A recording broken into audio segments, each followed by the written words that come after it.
do if your child is sitting bored in a class day after day? And let's assume you're not going to homeschool. You can't pull this child out of this class. He needs to stay there. And yet, over and over, he finds himself sitting while the teacher is explaining something a fourth time, a fifth time, and your kid got it right away. Or maybe your child finishes all his work right away and is left sitting there waiting and bored while the other students work at a slower pace. What can you do?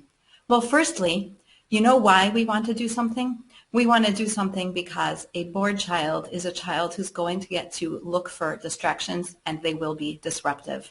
A bored child is not going to associate sitting in class with learning and exciting enrichment and inspiration. He's going to associate sitting in class with dullness and bore. So we really want to fix something. What can you do?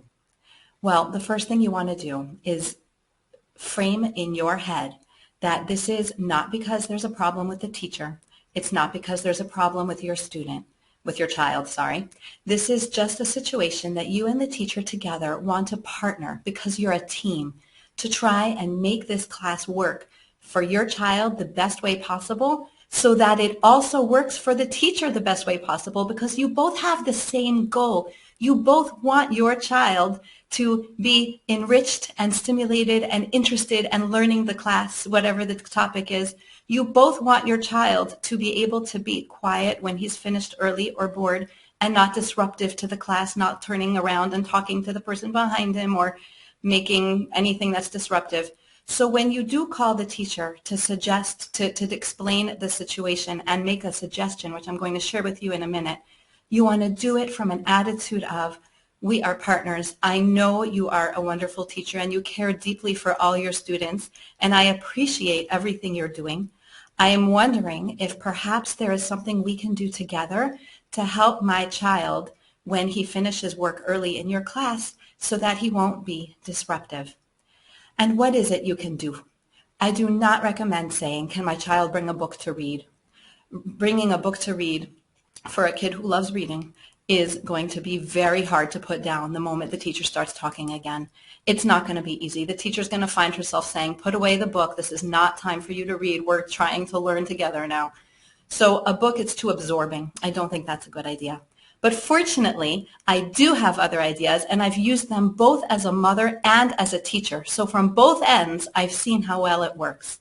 And those are suggesting to the teacher that you, the mother, will buy him or her stimulating workbooks for them to do. Now, I don't mean workbooks, academic workbooks. I mean 1,500 dot-to-dot books, very intricate maze books, critical thinking and logic books, solving puzzles books.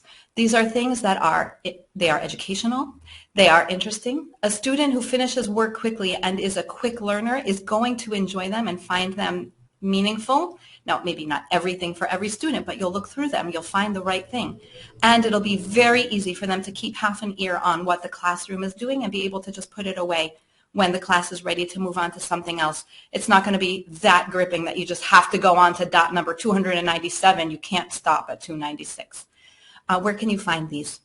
I buy them from Mindware. Mindware.orientaltrading.com is a wonderful source of huge dot-to-dot books. They probably also have maze books. They also have some really interesting math books. Definitely worth looking. And the other company is the Critical Thinking Company, and that's criticalthinking.com. And they have logic books. They have, I'm trying to think, some of the ones that have been most successful is, I have a daughter right now who has Mind Benders. She brings Mind Benders to my class, and it's a good one.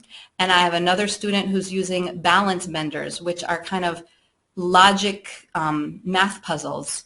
And when I had a child who needed it in a different school, they did very well with the dot-to-dots.